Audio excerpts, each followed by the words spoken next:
उत्तर से लेकर दक्षिण तक हर तरफ धार्मिक जुलूस को निशाना बनाया जा रहा है। कर्नाटक से लेकर उत्तर प्रदेश तक, गुजरात से लेकर महाराष्ट्र तक जगह जगह धार्मिक जुलूस पर पत्थरबाजी की कोशिश, माहौल खराब करने की कोशिश। हर राज्य से अलग खबर, अलग तस्वीर देखने को मिल रही है। लेकिन सवाल वही कि आखिर यह तनाव कौन चाहता है? धर्म के आधार पर लोगों को कौन भड़काना चाह रहा है? कहीं पत्थर फेंके जा रहे हैं तो कहीं लाठियां भांजी जा रही हैं। कौन है ये लोग जो इस त्योहारी माहौल में देश का माहौल खराब करना चाहते हैं, जो देश के अमन चैन में तनाव का जहर घोलना चाहते हैं? इसलिए आज के डिबेट में हम आपसे पूछना चाहते हैं, इस देश से पूछना चाहते हैं, आखिर शहर शहर कौन चला रहा है नफरत के पत्थर? दूसरा सवाल यह, जुलूस है बहाना, क्या हिंदुओं पर है निशाना? और तीसरा सवाल यह कि करीब है चुनाव, इसलिए हिंदू मुस्लिम तनाव।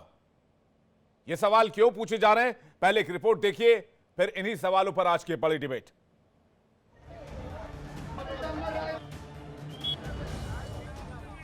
उत्तर से लेकर दक्षिण तक शहर शहर कौन चला रहा है नफरत के पत्थर? देश का माहौल कौन खराब करना चाह रहा है? धार्मिक जुलूस पर कौन निशाना लगा रहा है? ये कुछ ऐसे सवाल है जिसका जवाब इस देश में हर कोई जानना चाहता है। ताजा मामला यूपी के बरेली का है। सबसे पहले तस्वीरें देखिए।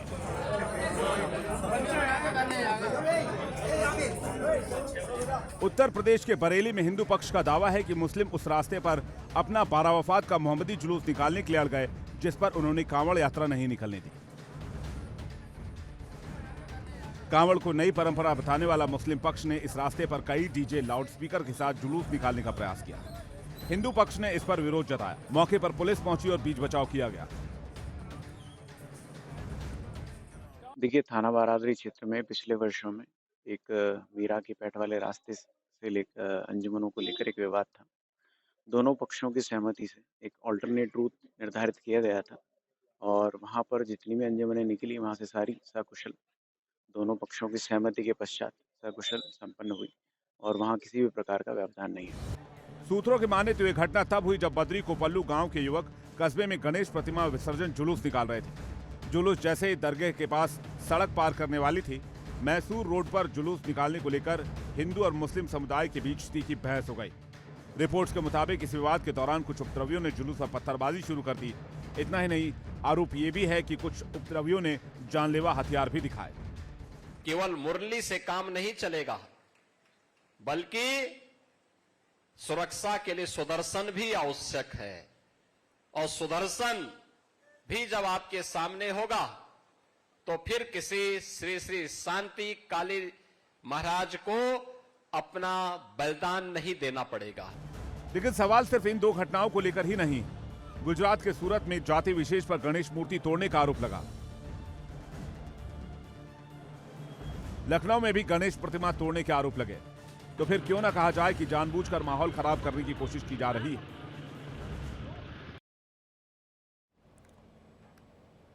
इस पर बात करने के लिए मेहमानों का एक बड़ा पैनल हमारे साथ मौजूद है। ओपी सिंह प्रवक्ता बीजेपी थोड़ी देर में हमारे साथ होंगे। किशोर तिवारी नेता यूबीटी हमारे साथ थोड़ी देर में होंगे। प्रोफेसर भुवन जोशी हमारे साथ जुड़ गए हैं, स्टूडियो में मौजूद हैं। स्वागत है सर आपका। राजकुमार पाल राजनीतिक विश्लेषक हमारे साथ जुड़ गए हैं, स्वागत है आपका। थोड़ी देर में मौलाना साजिद रशीदी होंगे, अध्यक्ष AIIA। सौरभ दुबे राजनीतिक विश्लेषक हमारे साथ होंगे और महंत शुभम गिरी हमारे साथ जुड़ गए, हिंदू धर्मगुरु हैं। आप सभी का बहुत बहुत स्वागत है। सौरभ दुबे भी हमारे साथ जुड़ गए, आपका भी स्वागत है। मैं जोशी जी आपसे ही शुरुआत करना चाहता हूं कि देश में किस तरह का अमन चैन का माहौल चल रहा है? एक पर्टिकुलर जुलूस को लेकर, एक पर्टिकुलर धार्मिक यात्रा को लेकर हर जगह एक ही स्थिति है पूरे देश में। और आज योगी आदित्यनाथ कह रहे थे, जो उत्तर प्रदेश के सीएम है, कि भाई मुरली से काम नहीं चलने वाला है, कभी कभी सुदर्शन की आवश्यकता भी होती है। देखिए, हम इतना कहना चाहते हैं, लॉ एंड ऑर्डर की जो स्थिति होती है उसको नियंत्रण करने की जिम्मेदारी प्रदेश सरकार की होती है और जो केंद्र शासित प्रदेश है उसमें केंद्र सरकार की उन्नति। जी। तो अभी जो सर जहाँ जहाँ आप ये बता रहे हैं कि इस तरह की घटनाएं घटी हैं, मेरे को लगता है कि वहाँ पर कहीं ना कहीं उन प्रदेश सरकारों के लॉ एंड ऑर्डर में कमी है। उनको विवेचना करके और अपने अधिकारियों को थोड़ा सा विषय को बताकर उसको मजबूत करना चाहिए। ये तो उनकी स्थिति का काम है। और अभी आप माननीय योगी जी के बयान पर बोल रहे थे कि क्या अब वो भगवान श्री कृष्ण का मुरली जो है मुरली कभी छोड़कर छोड़कर सुदर्शन भी उठाना पड़ता है। सुदर्शन उठा लें। और मुझे ऐसा लगता है कि उत्तर प्रदेश को अभी जो आवश्यकता है वो भी आवश्यकता है कि लॉ एंड ऑर्डर ठीक हो, क्योंकि यहाँ पर भी 7.5 साल में किस प्रकार हम लोगों ने देखा कि कानून व्यवस्था की धज्जियाँ उड़ी। चाहे वो आपने बनारस में देखा, बीएचयू के लड़कों के रूप में देखा, आपने किसानों के ऊपर थार को चढ़ाते हुए देखा। नहीं, ये बरेली की तस्वीर पर भी कुछ बोल दीजिए, मैंने जहां पर कावड़ यात्रा नहीं निकल सकती थी, लेकिन डीजे और गाजे बाजे के साथ ये 12 वफात के जुलूस को जाना चाहिए था वहां से। मैं वही बोल रहा हूँ। देखिए, अगर वहाँ पर किसी प्रकार से कोई धार्मिक यात्रा सही से नहीं निकल पाई तो इसकी टोटल जिम्मेदारी उस प्रदेश सरकार की होती है, जहाँ से मैंने बात को शुरू किया था। और अगर कोई सरकार ऐसी है कि वो किसी को अपनी धार्मिक भावनाओं को पूर्ण करने में सक्षम नहीं है तो उन्हें त्यागपत्र दे के नए चुनाव में जाना चाहिए। यही लोकतंत्र की मजबूती है, यही लोकतंत्र की बात है। नहीं, आप कह रहे हैं ये प्रदेश सरकार की विफलता है पूरी तरह से, जो बरेली में जो कुछ भी हुआ, जो बात सामने आई है। मैं इस पर जा रहा हूं ओपी सिंह के पास, जो कि हमारे साथ बीजेपी के प्रवक्ता ओपी सिंह जी हमारे साथ जुड़े, उनके पास चलते हैं। ओपी सिंह जी कह रहे हैं प्रदेश सरकार का फेल्योर है बरेली में जो कुछ हुआ, तो महाराष्ट्र में जो कुछ हुआ वो किसका फेल्योर, कर्नाटक में जो कुछ हुआ वो किसका फेल्योर? नहीं, विवेक जी, ऐसा है कि जिन लोगों को उत्तर प्रदेश की कानून व्यवस्था की चिंता है उनको पता नहीं है कि 2017 में इसी कानून व्यवस्था को लेकर के ये प्रदेश से विदा हो गए और आज तक वापस नहीं लौटा है। न प्रदेश की जनता इनको वापस लौटेगी। ये जो लोग प्रदेश में शांति व्यवस्था या सांप्रदायिक हिंसा की बात कर रहे हैं, योगी जी की सरकार में इम्पॉसिबल, असंभव। अगर कृष्ण की जो है मुरली प्रेम की चल सकती है तो समय आने पर जो लोग प्रदेश की शांति व्यवस्था को भंग करने की कोशिश करेंगे, गुंडागर्दी करने की कोशिश करेंगे, आतंकवाद को बढ़ावा देने की कोशिश करेंगे, उनके खिलाफ बुलडोजर भी चलेगा, विधि सम्मत बुलेट भी चलेगा और समय आने पर चक्र सुदर्शन भी चलेगा। ये क्यों भूल गए कि 2017 के पहले भारतवर्ष में एनसीआरबी रिपोर्ट के मुताबिक 8,908 दंगे हुए। ये भूल गए कि किस प्रकार अभी फिलहाल अभी जो उत्तर प्रदेश की स्थिति बनी है, 2 बलात्कारी मोहित खान नवाब सिंह यादव के साथ कैसे सीना तान के खड़े रहे और एक डकैत के मंगेश यादव के मारे जाने पर ये किस प्रकार से उसके साथ जैसे लगता था कोई संत मारा गया। पूरी समाजवादी पार्टी उसके घर चली गई, उसको शहीद का माला पहनाने और तिलक लगाने चली गई। जब प्रदेश में अपराधियों के खिलाफ, कानून व्यवस्था को ध्वस्त करने वाले लोगों के खिलाफ कार्रवाई हुई है, अखिलेश यादव के पेट में दर्द ही नहीं हुआ है।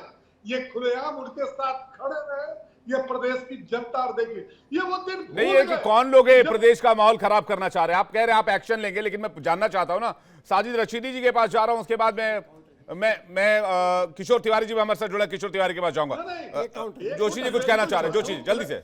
अभी भारतीय जनता पार्टी के प्रवक्ता को कह रहे थे कि 2017 में इसीलिए इनकी विदाई हुई, 2024 में भी आपकी इसीलिए विदाई हुई है, हाफ हो गए हैं आप, इसीलिए हुई ना। ये सरकार, मैं इस तरह की बहस नहीं करता। नहीं, सर क्या तरीका कर रहे हैं? 62 साल के रिकॉर्ड को तोड़ते हुए। ठीक है, जल्दी से आपका जवाब जोशी जी, मैं दूसरे गेस्टों के पास जा रहा हूं। 2017 में पीडीए ने माननीय अखिलेश यादव की नेतृत्व में लामबंद होके इनको सही सा जवाब दे दिया है और अपने फेलियर को विपक्ष चिंता करेगा।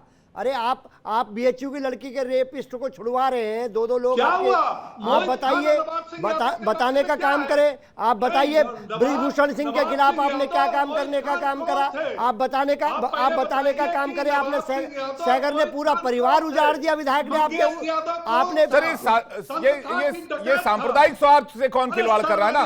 ये देखिए पार्टी पॉलिटिक्स की बात है, देश के स्वार्थ की बात है। मैं किशोर तिवारी जी के पास जा रहा हूँ, उसके रशीदी जी के पास जा रहा हूँ। किशोर तिवारी जी, महाराष्ट्र में भी तो यही हो रहा है, आप लोग बहुत शांत बैठे हुए। शिवसेना तो हिंदू ध्वज वाहक के तौर पर जानी जाती रही है। शिवसेना एक ऐसी पार्टी है जिन्होंने हिंदुओं की आवाज को पूरे महाराष्ट्र में नहीं पूरे देश में बुलंद करने की कोशिश की, पूरी मुहिम चलाई। और आज देखिए कमाटीपुरा में क्या हो रहा है, 21 अगस्त को क्या हुआ, भगवान गणेश की प्रतिमा पर अंडा फेंक दिया गया। देखिए, मैं एक बात तुमको बताता हूँ कि महाराष्ट्र में चुनाव आने वाले हैं और चुनाव को लेके ये तनाव है, ऐसा मुझे लग रहा है। लेकिन जो लोगों ने ये सब कुछ किया, वो महाराष्ट्र की सरकार उस पर कार्रवाई करे, ये मैं मांग करता हूँ। हमारी पार्टी हिंदुत्व की रक्षा के लिए बनी है और हिंदुत्ववादी पार्टी है, लेकिन ना चुनाव के वजह से हिंसा होती है तो इसका फायदा होता है। मैं बता रहा हूँ कि भैया ये जो बात आई है और देखिए किशोर तिवारी जी, आप इसमें आपका वीडियो चला गया तो मैं आपको देख नहीं पा रहा हूं, लेकिन आप इसको चुनावी नफा नुकसान से मत तौलिए। ये देश के लिए बड़ी गंभीर बात है, ये देश के लिए बड़ी गंभीर सिचुएशन है किशोर तिवारी जी। एक मिनट में बात कर रहा हूँ। अभी ओपी सिंह को मैं सुन रहा था, उन्होंने तो भैया बहुत ही विचित्र तरीके से बोला। वो बोला कि बुलडोजर भी चलेगा और यह भी चलेगा। तो मैं अभी एक बात कह रहा हूं आपको कि मैं महाराष्ट्र से आता हूं और अभी हमारे महाराष्ट्र से आए हुए जो है हमारे माननीय जज सुप्रीम कोर्ट के, तो उन्होंने जो बात रखी है और भूषण गवई साहब ने कि कोई भी क्राइम भी कर ले, लेकिन आप सुदर्शन चक्र यानी उनकी मुंडी नहीं काट सकते, दूसरा उन बुलडोजर लगा के उनका घर नहीं गिरा सकते। ठीक है तिवारी जी, आपका विजुअल मुझे नहीं मिल पा रहा, एक बार फिर से मैं पीसीआर से चेक करवा रहा हूं, लेकिन मैं रशीदी जी के पास जा रहा हूं। इस बीच हमारे साथ रामकुमार पाल भी जुड़ गए, राजनीतिक विश्लेषक। रामकुमार जी, बहुत स्वागत है आपका हमारे डिबेट पैनल पे। रशीदी जी, क्या हो रहा है ये? शहर शहर नफरती पत्थर कौन उछाल रहा है?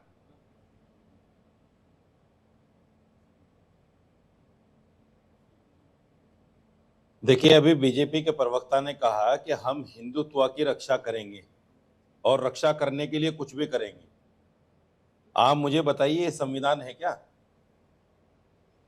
किसी भी प्रदेश का मुखिया बनने के लिए जब आदमी शपथ लेता है तो क्या कहता है? मैं धर्मनिरपेक्ष रहूंगा, और ये हिंदुत्व की रक्षा कर रहे हैं। ये कहते हैं बटोगे तो कटोगे। ये कहते हैं कि कावड़ यात्रा पर जितने मुसलमान हैं नाम लिखो, नहीं तो कावड़ियों को धर्म भ्रष्ट हो जाएगा। ये कहते हैं हिंदुस्तान में रहना है तो जय श्री राम कहना है। ये कहते हैं मुसलमान के दो स्थान, कब्रिस्तान या पाकिस्तान। तो ये संविधान है क्या? ये संविधान है क्या? कौन सी नियत और नीति से देश चलाना चाहते हैं? यही तो नफरत फैल रही है। एक मुसलमान को पकड़ते हैं, दाढ़ी वाले को, उसको मारते हैं और कहते हैं जय श्री राम बोलो। क्या यही हिंदुत्व की रक्षा है?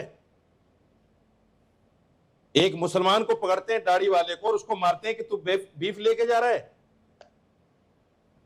क्या यही हिंदुत्व की रक्षा है? सैकड़ों मुसलमानों की मॉब लिंचिंग हो गई जय श्री राम का नारा लगाकर और गाय के नाम पर। यही हिंदुत्व की रक्षा है? मैंने तो नहीं पढ़ा ऐसा हिंदुत्व कहीं भी।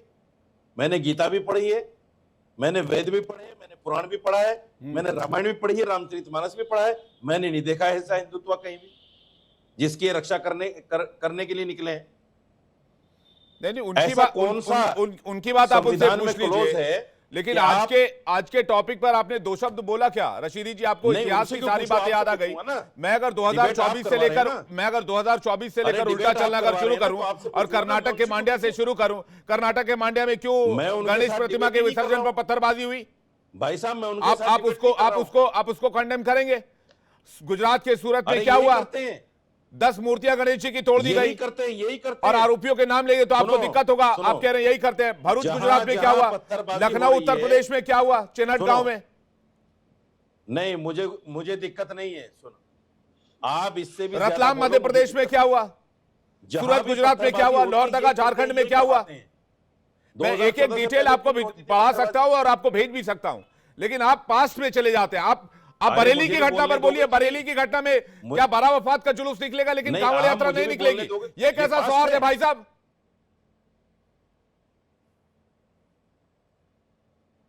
बोलो और बोलो, मुझे एंकर आप होके और बताइए बोलो। बरेली वाली देश घटना को पर बोलने का ये मौका कौन ना सा दो, और सद्भाव बोलो। है? ये कौन सी गंगा बोलो। जमनी तहजीब है? बोलो बोलो बोलो बारा वफात का जुलूस निकलेगा लेकिन कांवड़ बोलो। यात्रा नहीं निकाल सकते? और बोलो मैं सवाल पूछ रहा हूं आपसे, और बोलो और बोलो। आपको तकलीफ हो रही है अरे लेकिन और ये बोलो सवाल भाई। जरूरी है। आप तो एंकर हो, बोलो और बोलो। मैं अपने आपसे सवाल प्रोग्राम पूछ रहा हूं में रशीदी 10 जी, मिनट आप बोलो, आपको 2 जवाब मिनट देना हमें चाहिए एक बोलने के जिम्मेदार लिए। पैनलिस्ट होने के नाते। ये कौन सा तरीका हुआ? तो और कैसे पूछते हैं सवाल? अरे सुनो, सवाल का मतलब ये नहीं होता कि आप बीजेपी के सब में खड़े हो जाओ। सुनो, सवाल का मतलब ये होता है कि चलिए तो पूछो आप कि बरेली ये की हो घटना, क्या रहा है। आप मुझे बरेली की बताइए घटना उसका बता दीजिए। जवाब। बरेली हम में क्या जवाब हुआ तो मुझे दे रहे हैं, बताइए। आप चलिए कहते हैं पास्ट में मैं कोई बीजेपी का एजेंट नहीं हूँ। फर्स्ट ऑफ ऑल आप अरे ये एंकर्स को पास्ट टारगेट करना बंद सुनो, कीजिए। आप लोग ये जो सॉफ्ट अभी- टारगेट जो करते हैं ना एंकर्स को, वो बंद कीजिए। पहली बात आप बताइए बरेली में क्या अच्छा, हुआ? चुप रहोगे जब भी तो बोलूंगा। बताइए। चुप रहना सीखो, फिर बताऊंगा। चुप रहना ऐसा सीखो मेरा काम पहले। ही चुप रहना नहीं है। मैं ऐसा चुप नहीं कि रहूंगा मेरी बोलने नौकरी दो। चली जाएगी। बोलने तो दो, जब भी तो जवाब दूंगा। भाई आप तो एंकर का बोलने काम ही नहीं सवाल देते। पूछना होता है। मैं चुप रहूंगा मेरी आप नौकरी तो चली बोलने नहीं जाएगी। देते। हाँ तो बोलिए, मैंने जवाब दीजिए जितने आप। भी इंसिडेंट बताए हैं वो पास्ट बता दिया आपने। हाँ तो आपने प्रेजेंट सब का पूछ पास्ट रहा हूँ, बता बरेली दिया का उसको। बताइए। बरेली की घटना पर आइए, आपने बोलिए सब पास्ट बरेली में बता क्या दिया हुआ? उसको। ये पास्ट है, ये पास्ट है। सारे पत्थरबाज बजरंग दल और विश्व हिंदू परिषद के लोग हैं और बीजेपी के लोग, सारे पत्थरबाज। मुसलमान एक भी पत्थर नहीं मारता, मैं दावे के साथ कह सकता हूं। अच्छा, मुसलमानों के घर तोड़े जाते हैं जानबूझकर उनको टारगेट करके। ये हिंदुत्व है? शर्म नहीं आती? कौन सी सरकार चला रहे हो आप? देश में नफरत फैलाकर घर मुसलमानों के टूटते हैं, बुलडोजर मुसलमानों के घर पे चलता है। तो विकास दुबे ये मुसलमान था? संविधान है? विकास दुबे मुसलमान था? यही संविधान है? विकास दुबे मुसलमान था?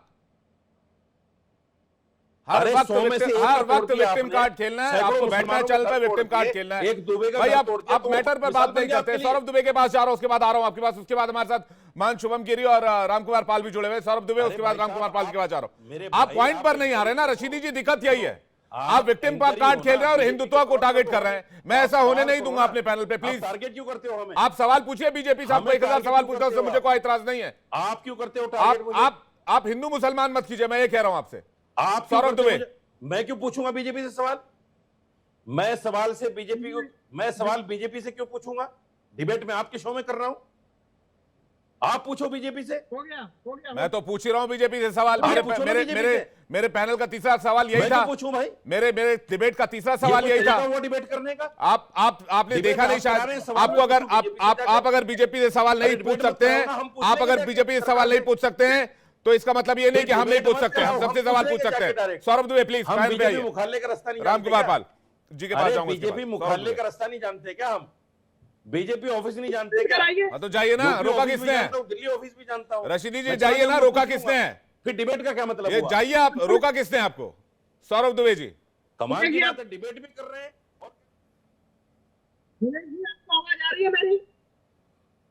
आ रही है आपकी आवाज, बोलिए। विवेक जी आपको देखिए, ये जो और कुछ ऐसी पार्टियां गुंडों को लाइसेंस देने का। सौरभ दुबे जी आपकी आवाज क्लियर नहीं है। मैं रामकुमार पाल जी के पास आ रहा हूं, पीसीआर से आपका थोड़ा वो ऑडियो चेक करवा रहा हूं। रामकुमार पाल जी, जिम्मेदारी कैसे तय होगी? सवाल तो जिम्मेदारी की है ना। नमस्कार सर। देखिए राशिदी जी जो कह रहे हैं ये नारे तकबीर कह सकते हैं, तो हम जय श्री राम क्यों नहीं कह सकते? नारे तकबीर पे हम पत्थर चलाते हैं क्या? आप जय श्री राम पे पत्थर क्यों चलाते हो? सरासर झूठ बोल रहे हैं कि हिंदू लोग पत्थर चलाते हैं। तो क्या कश्मीर में हिंदू लोग थे जो आज पत्थर चलाना बंद हो गया? जो कश्मीर में हिंदू पे आप माइक पे लगा आप भी सरासर झूठ बोल रहे हो, मुसलमान पत्थर नहीं चलाता। आप भी सरासर झूठ बोल रहे हो, मुसलमान पत्थर ही नहीं चलाता। अगर आपको राजनीति हमेशा खेलते हो तो आप चुनाव लड़ लो। आप हमेशा हर चैनल पर इस तरह का काम करते हो जो ठीक नहीं है। आप सबको हिंदुत्व खाली मैं दावे के साथ कहता हूं मुसलमान पत्थर नहीं चलाता। गलत कह रहे हो आप। 100% मुसलमान पत्थर चलाता है। 100% मैं दावे के हिंदू साथ कह रहा हूँ, नहीं चैनल पे कह रहा आज हूँ हमारे और जिम्मेदारी के हमारा साथ कोई कह रहा भी हूँ, त्योहार मुसलमान पत्थर बिना नहीं आपके चलाता। पत्थरबाजी के नहीं होता ये है। गुंडे हम लोग टोपी लोग ओढ़कर या पत्थर हमारे चलाते हैं। लोग कहाँ पत्थर चलाते हैं? ये बीजेपी बताइए। और बजरंग दल के गुंडे जो है टोपी ओढ़ के पत्थर चलाते हैं और अरे मुसलमानों ये को टारगेट झूठ है किया जाता है, आपका। मुसलमानों ये के घर झूठ हो तोड़े गया जाते हैं। 26/11 में बार बार झूठ की हंडी नहीं चढ़ती है। रशीदी जी जागिए, देश के साथ झूठ तो रहिए। आपका है, देश मेरा का नहीं ले है। रहे हो, मैं देश तो का दावे के खा रहे साथ इस हो, बात को कह रहा हूं। देश में विक्टिम खाड़ कर रहे हो। आप 22-24 ईयर के बीजेपी हो, का नाम हम देश सम्मान नहीं है। करते हैं आप लोगों का। बीजेपी का आप नाम देश इज्जत नहीं करते है। हैं, कद्र करते हैं। अरे आपकी बीजेपी सारी पार्टी का योजनाएं नाम देश आपको मिल नहीं रही है। आपको बीजेपी हमारा पार्टी का नाम अल्पसंख्यक देश आयोग नहीं है, मिल रहा बजरंग दल का नाम हमारा देश नहीं है, मौलाना आरएसएस का आज़ाद नाम मिल देश रहा है, नहीं है। हज कमेटी मिल रही है, फिर भी आप लोग को देश victim में card चल मुसलमान रहा भी है, आप देश में बताइए ना, सिख भी हमारे है, एसटी देश में और हमारे जैनी भी आदिवासी है, भाइयों को क्या बुद्धिस्ट दे भी रहे हो? है, इसकी पारसी जवाब भी दे है, रहे हो, ईसाई भी है, सब कौन है सा देश वोट में। दे रहे हैं हमको? बीजेपी का नाम देश नहीं है। मैं तो आज चैनल से कहता हूं कि मुस्लिम देश, अल्पसंख्यक देश, नहीं देश। है। बहुसंख्यक 80% पता नहीं के कौन बाद से देश सबसे की बड़ी बात करते संख्या हैं। मुस्लिम की है। ये अल्पसंख्यक का दर्जा इनका जाना चाहिए, इनका गुरूर वहां पे 80 करोड़ नहीं हो आप, माफ करना। 80 करोड़ नहीं है। अगर दलितों को, बुद्धिस्टों को, पारसियों को, ईसाइयों को, जैनियों को निकाल दो तो 80 करोड़ नहीं हो। अगर भूल जाओ बीजेपी इस की बात सरकार को। सुन रही है तो सुने। सबको मिलाकर अपने आंकड़े मत बताओ, जैन को दे, सिख को दे, निकालो सबको अलग, मुस्लिम को दे, फिर देखो तुम सिर्फ कितने हो। मुस्लिम को। तुष्टीकरण की राजनीति बहुत हो गई, अब देश असल जाग हिंदू रहा है 15-20 और करोड़ से ज्यादा नहीं है जो गंदी राजनीति कर रहा है देश के अंदर। रशीदी जी, सबसे बड़े झूठ के अगर मैं प्रचारक पसमानदा रशीदी जी आप ही मुसलमानों हो। की बात करूं, पिछड़े मुसलमानों की, हनफी मुसलमानों की बात करूं, बरेलवी की बात करूं, देवबंदी की बात करूं, तो आपकी जनसंख्या कितनी बीजेपी रह के जाएगी? प्रवक्ता हो क्या? नहीं, आपकी जनसंख्या कितनी रह जाएगी? नहीं, आपकी जनसंख्या कितनी रह जाएगी? आपको मिर्ची लग आपकी रही है? जनसंख्या कितनी रह जाएगी? उसमें हम आप हिंदुओं को अगर मैं बांटने की बात कर रहा कोशिश हूं मत उससे, कीजिए आपको क्यों मिर्ची लग रही है और भाई? इस देश को बांटने की कोशिश आपको मत क्यों कीजिए। मिर्ची लग रही है? मैं मुझे बात कर मिर्ची रहा हूं नहीं लग उससे। रही है, मैं फैक्ट नहीं, से नहीं, मैं हमको फैक्ट से मैं रूबरू बात करा कर रहा रहा हूं हूं आपको। बीजेपी के प्रवक्ता से। मैं फैक्ट आपको से मिर्ची रूबरू लग करा रही रहा है? हूं आपको। पसमानदा की बात करूं, फला की बात करूं, मैं आपको आप परेशान हो गए। आप जानते हो फैक्ट क्या है? मैं परेशान हो गया। सब कुछ जानते हो, नफरत कहां से चली हुई? आप परेशान हो गए। आप सब परेशान हो नफरत गए। कहां से चल महान रही है? शुभम गिरी जी फिर के पास जा डिबेट रहा हूं। करते हो। भाई जात पात सिर्फ हिंदुओं में गिना सकते हैं मैं क्या आप? परेशान नहीं हूं। आप परेशान हो गए। जैसे 10 लोगों को मैं परेशान देवबंदी करके और बरेलवी परेशान की क्यों बात शुरू कर दूंगा, शियाओं और सुन्नी की बात शुरू कर दूंगा। मैं आप जैसे मैं 10 हनफी, लोगों को परेशान मैं करके अलग अलग परेशान जातियों क्यों की बात कर दूंगा, पसमानदा मुसलमानों की बात शुरू कर दूंगा तो आपको दिक्कत होने लग मैं जाएगी। परेशान नहीं हूं। मैं जातियों में बांटना करो, शुरू कर आपके दूंगा अंदर तो का जहर निकलेगा। मेरे दिल का कोई जहर नहीं है। जहर अरे आपके एंकर जहन कैसे में होते हैं, पता चलेगा लोगों को। जहर करो। आपके जहन में है। मान शुभम गिरी, करो देश ना। को कौन बांटने की कोशिश कर रहा है? मान शुभम गिरी को एंकर के पैनल पर दिलों लेकर में आइए जी। देखिए, मैं आपके सामने ये कहना चाहता हूं, आज मैं हरिद्वार में था और मैं एक गांव में भंडारे के लिए आयोजन में गया था। तो आज जुलूस निकल रहा था मुस्लिम समाज का। हमने तो कोई विरोध नहीं किया, प्रशासन भी उनका सहयोग कर रहा था। और कभी हमारे हरिद्वार में महाकुंभ का आयोजन होता है, जो पेशवाई होती है साधु संतों की, उसमें हमारा जो पेशवाई निकलती है उसमें भी सभी धर्म के लोग स्वागत करते हैं। लेकिन जो बरेली में घटना हुई, बहुत दुखद घटना हुई है, और जो गुजरात में हुआ बहुत दुखद हुआ है। लेकिन कुछ उपद्रवी वहां भी होंगे, तो उन उपद्रवियों के ऊपर जो है हमारा मुस्लिम धर्मगुरु है वो कार्रवाई करे, उनके ऊपर सख्त से सख्त कार्रवाई करे। अगर कोई गणेश विसर्जन करने जा रहा है, शांतिपूर्ण जा रहा है, तो आप लोग पत्थर मार रहे हो, तो कहाँ का कानून है? अगर कोई भी जुलूस निकल रहा है, पहले तो जुलूस शांतिपूर्ण निकले, किसी को परेशानी ना हो। जैसे सरकार ने नियम बनाया कि 10 बजे के बाद कोई डीजे नहीं बजेगा, शादी विवाह, कोई कथा में, कोई आयोजन, धार्मिक आयोजन में 10 बजे के बाद कुछ नहीं होगा। लेकिन जब कावड़ यात्रा निकलती है, मैं आपको ये बताता हूं मान्यवर, कावड़ यात्रा में जितने भी पुलिस कर्मचारी होते हैं, जितने भी स्वास्थ्य कर्मचारी होते हैं, दिन रात मेहनत करते हैं, कोई भी कावड़ियों को परेशानी ना हो, कावड़ियों में कुछ ना हो। ये भी बताना चाहता हूं कि जो कावड़ यात्रा का डीजे का बैन था उत्तराखंड में, सर्वप्रथम भाजपा सरकार के जो भूतपूर्व मुख्यमंत्री थे बीसी खंडूरी जी, उन्होंने उत्तराखंड बॉर्डर में प्रवेश होते ही डीजे का बैन लगाया था, तो इससे ध्वनि प्रदूषण ना फैले। और मंसूरी में भी रोक लगाई थी कि कावड़ यात्रा शांतिपूर्ण जाए। लेकिन एक संस्कृत की कविता है, डॉक्टर प्रकाश पंत जी ने लिखी है, हिंद वो मुस्लिम चैबा बौद्धस तथा यत्र वे जैमनी चतिकस तथा भ्राता संति सर्वे मिथो बांधवा तद प्रियम भारताम भारतामु तले। भारत एकता का सूत्र का देश है, भारत वसुधैव कुटुंबकम का देश है। अगर कोई गलत करता है तो उसके ऊपर कार्रवाई होनी चाहिए, उसमें कोई दो राय नहीं है। आप कोई भाजपा के प्रवक्ता नहीं हो, आप हमारे से सवाल पूछ सकते हो। अगर हम भी गलत होंगे तो हम भी कह सकते हैं, की जो बातें हैं ना, ये छोड़ दो, अब नहीं रही। अरे मान्यवर, अब आप नहीं एक रही बार है तो वसुधैव सुनिए ध्यान से। कुटुंबकम की जो बात अरे आप करते हो ध्यान आप। से तो सुनिए। अब नहीं रहा बीच में मैं आपके ये 2014 से पहले था, ये 2014 से पहले था। अरे वसुधैव मान्यवर, कुटुंबकम आपकी 2014 के बाद नहीं रहा। अब तो मुसलमान आपके को बीच में- नफरत की नजर से देख रहा है बीजेपी अरे का, मान्यवर, आरएसएस का और आपके- बजरंग दल का हिंदू। मैं सब हिंदुओं अरे की बात आपके नहीं कर रहा बीच हूं, में- लेकिन जो आपके बीच में बीजेपी, बोला मैं। आरएसएस और बजरंग दल के हिंदू हैं, वो मुसलमान को नफरत की निगाह से देख रहे हैं। गाय की अरे तस्करी मान्यवर, खुद आपकी- करते हैं और मुसलमानों को इल्जाम लगाते हैं, उनको मारते हैं। मान्यवर, बीफ आपके बीच में एक्सपोर्ट बोला की सबसे बड़ी जो कंपनियां हैं वो हिंदुओं की हैं और मुसलमानों पर इल्जाम लगाते हैं गाय माता के खाने का। मान्यवर, आपके ये बीच सब में इस नहीं देश बोला। में हो रहा मैंने- है और आप लोग जानते हो। एक तो और गौमांस फिर गौमांस करते निर्यात हो। बैन है इस देश में, फिर एक्सपोर्ट कुतर्क बैन करते है। हो। और दूसरी बात ये कि गौमांस बीफ का तो पूरे मतलब देश में गौमांस बैन नहीं है। होता है।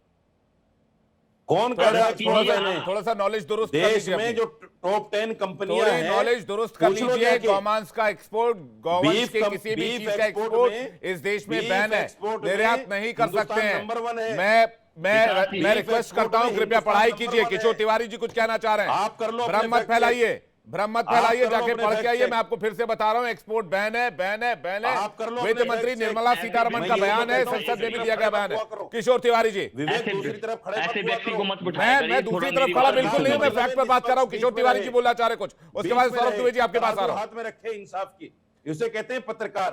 पत्रकार उसे नहीं कहते कि मेरे एक तरफ डिबेट खड़ा पे हो इसलिए जाएगा। मैं आपको बार बार बुलाता हूं रशीदी जी। निष्पक्ष होना किशोर चाहिए तिवारी जी, पत्रकार को। किशोर तिवारी जी, किशोर तिवारी जी को लेकर आए। किशोर तिवारी जी, करो। किशोर तिवारी जी और सौरभ दुबे जी को। किशोर तिवारी जी, सौरभ दुबे जी।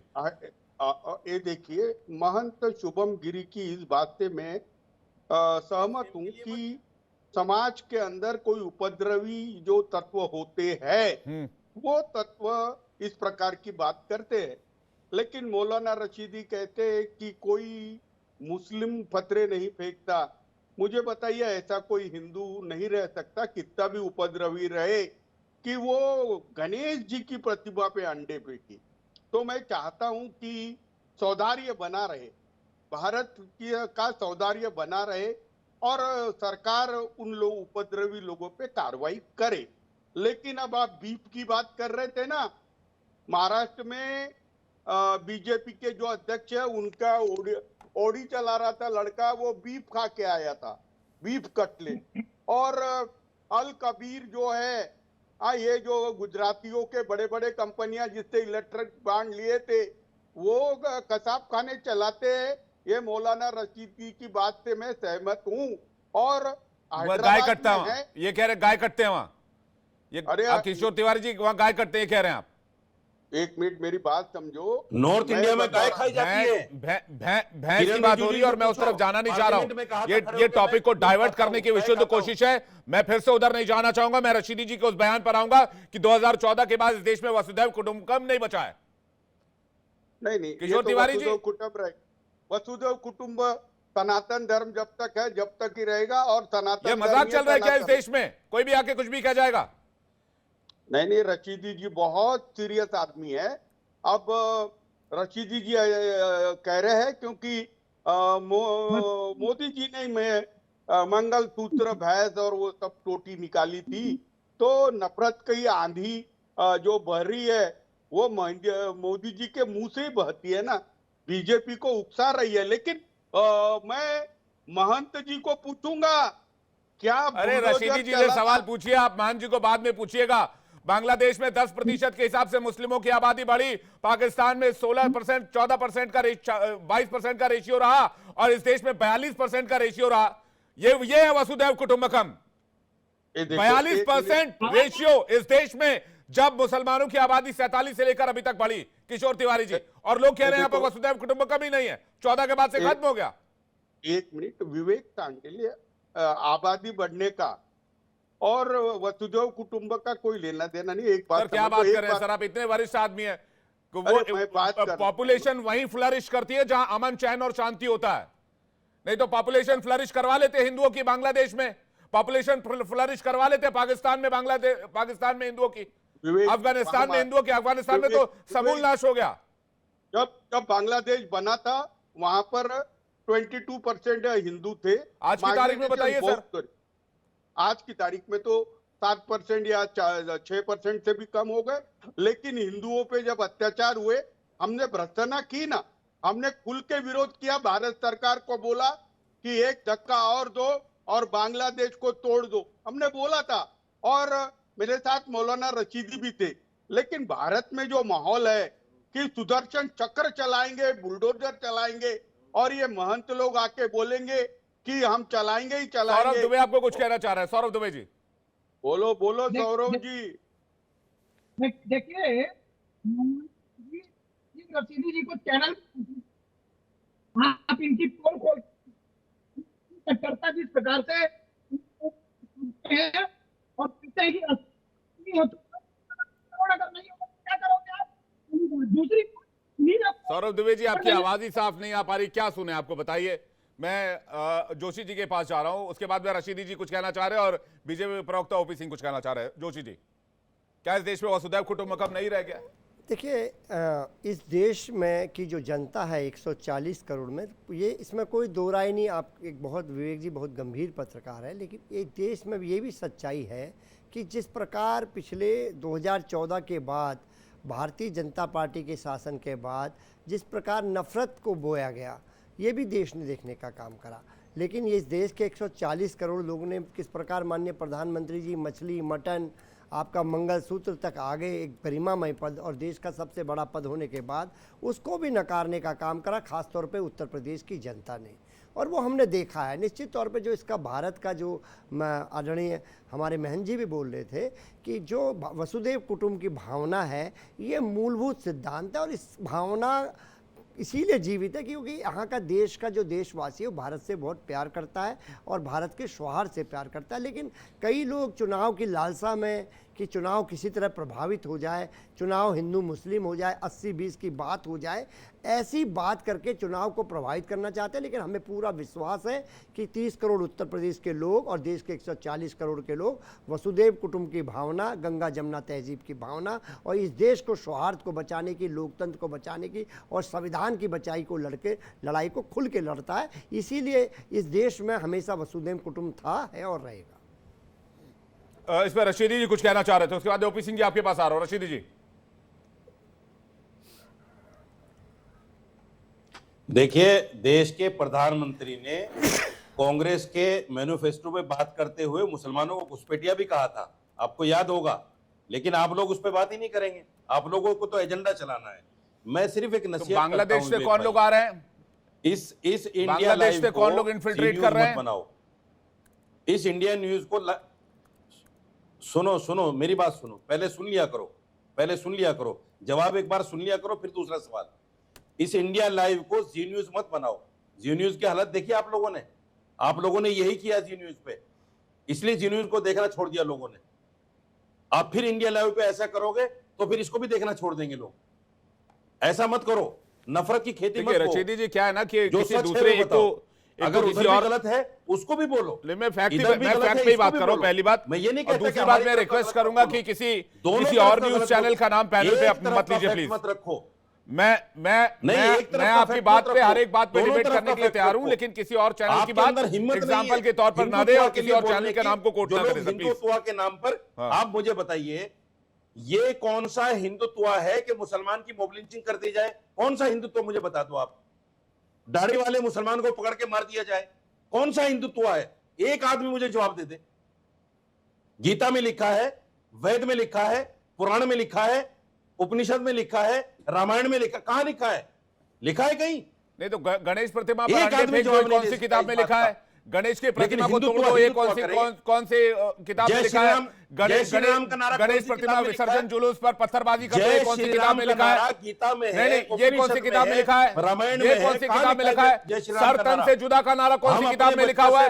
सर तन से जुदा का नारा कौन सी किताब में लिखा हुआ है? आप बताइए मुझे, कौन से धार्मिक किताब में लिखा हुआ है? श्री राम 14 के बाद गणेश प्रतिमा को खंडित कर दो, कौन सी किताब में लिखा हुआ है सर?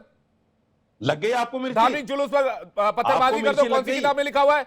प्रतिमा पर अंडे फेंक दो, कौन सी किताब में लिखा हुआ है? प्रतिमा खंडित कर दो, कौन सी किताब में लिखा हुआ है? लगी आपको फिर मिर्ची लगी? अरे या तो आप हिंदू बन जाओ या पत्रकार बन जाओ, या तो हिंदू बनो या पत्रकार बनो। आपको मिर्ची को लग रही बार बार मेरी बातों से? नहीं, क्यों मुसलमानों पर या तो पत्रकार रहो या हिंदू बन जाओ। मुसलमानों को लेकर कोई सवाल होता है तो सवाल नहीं पूछे जाते हैं। हिंदू बनो ना, पत्रकार हिंदुओं को लेकर सवाल होगा तो सवाल नहीं पूछे जाएंगे। करो फिर डिबेट मत कराओ। हिंदुओं को लेकर सवाल होगा, सवाल नहीं पूछे जाएंगे। अरे गणेश प्रतिमा विसर्जन पर जुलूस पर पत्थर फेंके जाएंगे, कोई सवाल नहीं, सब चुप रहे, खामोश। जैसे आप पूछते हो, सब खामोश। पत्रकार ऐसे सब खामोश है क्या? सब खामोश। मैंने तो नहीं किसी पत्रकार को ऐसे सब खामोश। आपके धर्म को लेकर कोई कुछ बोल दे तो, आपके धर्म को लेकर कोई कुछ बोल दे तो शहर शहर सर तन से जुदा के नारे लग जाए, वो बहुत अच्छे। जरूर देखा है। सर कलम करके लाओ, 2 करोड़ का इनाम देंगे, इनाम घोषित हो जाए, वो बहुत अच्छा किया। उसका सरतन से जुदा का खंडन किया। जो आदमी ऐसा करता है उसको फांसी की सजा होनी चाहिए। वो तो आज कह रहे हैं ना, ऐसा करता है वो तो आज कह रहे हैं। उस समय कहां थे जब ये नारे लग रहे थे? उस समय कहां थे जब कन्हैयालाल की हत्या कर दी गई? उस समय कहां थे जब कन्हैयालाल का सिर कलम कर दिया गया? और उससे मैं पहले से कह रहा हूं, 2014 से मैं पहले से कह रहा हूं भाई साहब, 2014 से पहले से कह रहा हूं। आपकी पत्रकारिता इतनी लंबी नहीं जितनी मैं डिबेट में बैठ रहा हूं। छोड़िए सर, मेरी पत्रकारिता कितनी लंबी है कितनी छोटी है उससे आप समझ गए आप बात। वास्ता बहुत ज्यादा नहीं होना चाहिए। आपको अपना जमीन स्ट्रांग रखना चाहिए, सच को सच और गलत को गलत बोलना चाहिए।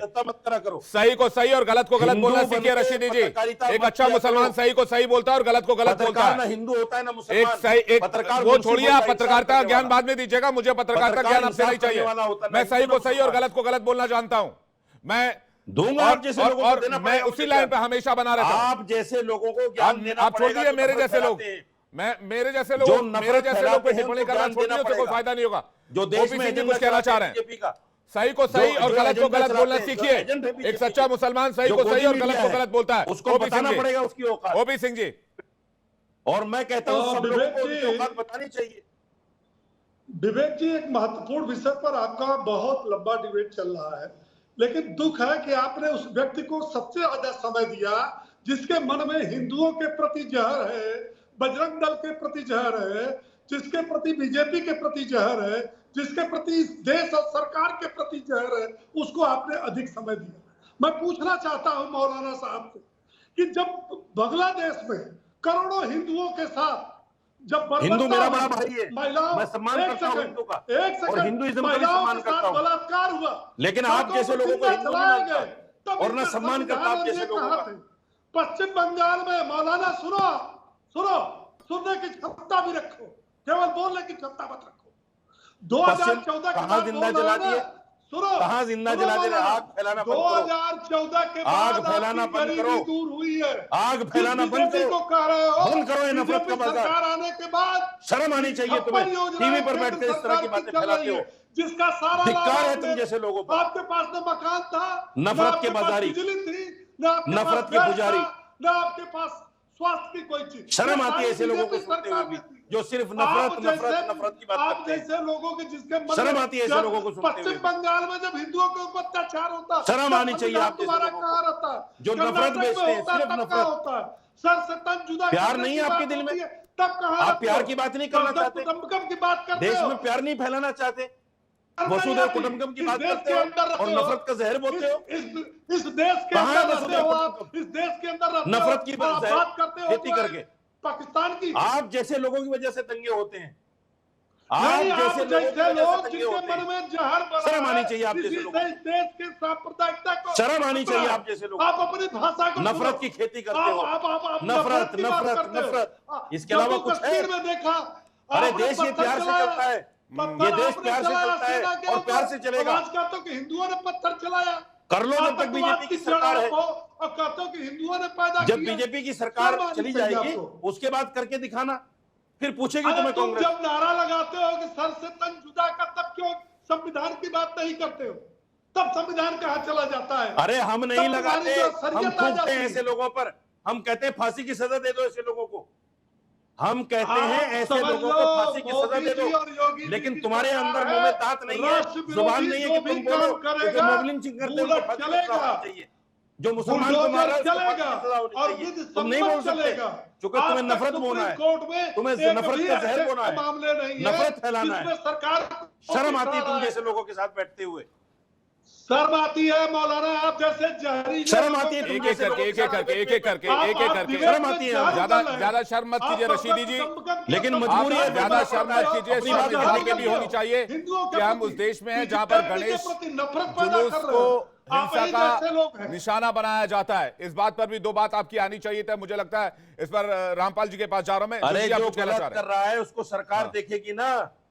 तो सर ये जो कौन सा गलत प्यार कर है? रहा है देख उसको रही है, सरकार देखेगी देखेगी। ये कौन सा प्यार आप है डिबेट सर? करके नफरत रशीदी को जी, फैला रहे हो। ये कौन सा प्यार है भाई? सरकार देख रही है। देखेगी सरकार उसको अब कि भाई अभी आप पूछ रहे हैं वसुधैव कुटुंबकम, वसुधैव कुटुंबकम, आप डिबेट करके और आप नफरत कह रहे हैं कि फैला भाई हो। उधर वो हंगामा हो गया तो सरकार देखेगी। आप अरे ये डिबेट कौन करके सा प्रेम है नफरत जो एक फैला रहे तरफा ही हो। चला रहा है देखेगी और एक सरकार तरफा ही उसको। बढ़ता जा रहा है आप एजेंडा क्यों और एक चला रहे हो? तरफा ही चलता रहेगा क्या? नफरत का एजेंडा क्यों एजेंडा चला रहे हो आप? आप चला रहे हो प्रेम दोनों और तरफ इस से होना देश चाहिए। के जोशी जी अंदर कुछ कहना चाह रहे हो? नफरत रामपाल जी के पास जा रहा हूँ। देखेगी सरकार उसको। देखिए, मैं अभी- एक एक करके रामपाल जी, जोशी जी, किशोर तिवारी दिया जाएगा मौलाना देखिए- रशीदी। देखिए हम सुन भूल जाओ, ये कांग्रेस की सरकार नहीं है, देखिए ऐसे लोकतंत्र नफरती लोगों को ये बिठा लेते हो, तुष्टिकरण वालों जो की सिर्फ सरकार।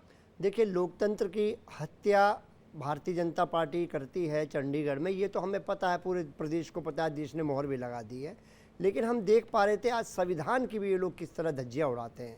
मैं भारतीय जनता पार्टी के प्रवक्ता साथी को सुन पा रहा था और अभी देखा था सुप्रीम कोर्ट की जो लाइन आई है, सुप्रीम कोर्ट ने जो कठोर टिप्पणी करी है, उन्होंने कहा कि बुलडोजर जो जिस पे अपराध सिद्ध हो गया है उस पर भी नहीं चल सकता है और जो बुलडोजर की कार्रवाई जो अभियोगी है उस पर भी नहीं चल सकता है। बुलडोजर की जहां उन्होंने टिप्पणी करने का काम करा, यहाँ एक इतने बड़े चैनल, नेशनल चैनल में भारतीय जनता पार्टी की कम से कम सुप्रीम कोर्ट की उस लाइन का तो फॉलो कर लेते कि उनकी क्या टिप्पणी है, उसके अनुसार बोल जाते या संपूर्ण फैसला आने के बाद बोल देते। जी विवेक जी, एक सम्मानपूर्ण चैनल है, एक सम्मानपूर्ण प्रवक्ता, आप जोशी जी, हमेशा लेकिन ये मैटर थोड़ा सीरियस है। अब मैं आपको बताऊं, कर्नाटक मांड्या में तो हुआ ही, गणेश चतुर्थी कहां कहां निशाने पर आया। सूरत गुजरात में भी हुआ, भरूच गुजरात में हुआ, लखनऊ उत्तर प्रदेश में हुआ, कच्छ गुजरात में हुआ, रतलाम मध्य प्रदेश में हुआ, सूरत गुजरात में हुआ, लोहरदगा झारखंड में हुआ। हर जगह गणेश चतुर्थी को निशाना बनाया गया। चटगांव बांग्लादेश में हुआ, राजकोट गुजरात में हुआ, चंदौली उत्तर प्रदेश में हुआ, सीधी मध्य प्रदेश में भी कुछ ऐसी खबर सामने आई। 2022 की बात बताता हूँ, हुबली कर्नाटक में हुआ, कमाटीपुरा महाराष्ट्र में, कमाटीपुरा मिसाल भी हुआ है, वडोदरा गुजरात में हुआ, बागडोगरा पश्चिम बंगाल में हुआ। तो विवेक सर ये वसुधैव कुटुंबकम एक साइड से थोड़ी होगा सर। विवेक जी तो लोग अब इस बात को डिस्कस करने लग गए, चर्चा करने लग गए। विवेक जी, मैंने जो यहाँ से शुरू किया था, मैंने कहा कि जो भी सरकार है, जिस प्रदेश में है, वो प्रदेश में सरकार क्यों चुनते हैं लोग, कि उनकी जिम्मेदारी बनती है, वहाँ के प्रशासन की, वहाँ की एलआईयू की जिम्मेदारी बनती है। इससे पता चलता है लोगों कि की कोई जिम्मेदारी नहीं है क्या सर? मैं इस समाज की कोई जिम्मेदारी नहीं है। मैं आपको बहुत बहुत विवेक जी बड़ा सम्मान करता हूँ आपका। मैं एक कानून का विद्यार्थी होने के कारण जितना मैं अध्ययन कर पाया, जितना मेरा 30 साल का सामाजिक और राजनीतिक जोशी जीवन जी, है, अगर आपके घर में कोई फंक्शन हो रहा है तो मैं आपके घर जाऊंगा या फिर नहीं जाऊंगा, सौहार्द व्यक्त करूंगा, खुशी व्यक्त करूंगा। मेरे घर में कोई फंक्शन होगा और जोशी जी बोलेंगे मैं फंक्शन होने ही नहीं दूंगा, देखते हुए फंक्शन मैं कैसे उसी होता पे है। आ रहा हूँ। इसी कार्य के लिए इंटेलिजेंस होता है, जो सरकार का एलआईयू होता है वो इसीलिए होता है। ये जहाँ जहाँ, मैं इस नहीं कह रहा कि भाजपा की जहाँ सरकार, आपने कोई जगह हमारे विपक्षियों की सरकार का भी उल्लेख किया, मैं बिल्कुल न्याय संगत बात कहना बिल्कुल, चाहता हूँ। कर्नाटक का उल्लेख वहाँ किया, पर झारखंड का उल्लेख किया। बिल्कुल विवेक जी, मैं अब योगी, अगर मैं ये कहूँगा कि ये उत्तर प्रदेश के लागू होता है, कर्नाटक के, ये द्व्यर्थी बातें करने का मेरा यहाँ पर कोई वो नहीं है ना, मैं इस तरह का करता हूँ। जहाँ जहाँ जिसकी सरकार है, आज बरेली में हुआ तो मैं कहना चाहता हूँ ये योगी सरकार का फेलियर है, इंटेलिजेंस का फेलियर। रामकुमार पाल जी, इस पर मैं ओपी सिंह जी आपके पास आ रहा हूँ। रामकुमार पाल जी बहुत देर से कुछ कहना चाह रहे हैं। इस बार किशोर तिवारी जी वेट कीजिएगा, थोड़ा आ रहा हूँ आपके पास। देखिए राशिदी साहब जो विक्टिम कार्ड खेल रहे हैं, नहीं खेलना चाहिए। और हमारे समाजवादी पार्टी के जो भाई कहते हैं, तो इन्होंने ही अपने शासनकाल में क्या किया है? यादवों और मुस्लिम को छोड़ के अरेस्ट नहीं करना, केस नहीं बनाना, मेरठ के व्यापारी के साथ आपने क्या किया था, जरा वो बयां कीजिए। और आप जब पीडीए या एमवाई की कनेक्शन की बात करते हैं तो एम को आपने जितना दिया है, वाई को दिया है क्या मेरे भाई? सत्ता में कई बार रहे हो, सिर्फ कुछ नौकरियां यादवों की लगा दी और कहते हैं कि हम यादवों के हैं, वोट यादवों से लेते हैं और एम की बात करते हैं। आप तो न्याय पूर्व की बात ही नहीं की। कम से कम आप सम्मान कर लीजिए, 2024 में जो 30 करोड़ उत्तर प्रदेश के लोगों ने जनादेश दिया है, और क्या जनादेश दिया है कि माननीय अखिलेश यादव जी का जो पीढ़ी है उस पर मोहर लगाई है। कम से कम जनता को तो मान लीजिए, आप सपा को मत मानिए, लेकिन जनता को मानिए। जनता किसके साथ खड़ी है, कैसे भारतीय जनता पार्टी को हाफ करने का काम करा माननीय अखिलेश यादव जी के नेतृत्व में पीडीए ने, और यही दर्द हमें दिखाई देता है दिल्ली से लेकर उत्तर प्रदेश तक। ये दर्द आपका जायज है। पीडीए जब एक हुआ है, निश्चित तौर पे आपकी नफरत की जो राजनीति है उसका अंत हुआ है। ये पीडीए आपकी नफरत की राजनीति का अंत करेगा, और 2024 में जो मोहर लगी है, जनता एकत्रित हुई है पीडीए की, उन्होंने जवाब दे दिया कि सब हम माननीय अखिलेश यादव जी के नेतृत्व में। और आपकी जो नफरत चली थी, उस नफरत को अगर हराने का काम करा तो उत्तर प्रदेश की महान जनता ने करा। कहां चले गए आप, कहां बड़ी बड़ी बात कर रहे थे, 80 पार 400 पार क्या बातें हो रही थी, और कहां पर आ गए। अब तो कम से कम ये नफरत की दुकान को बंद कर दीजिए, ये हिंदू मुस्लिम खेलना बंद कर दीजिए।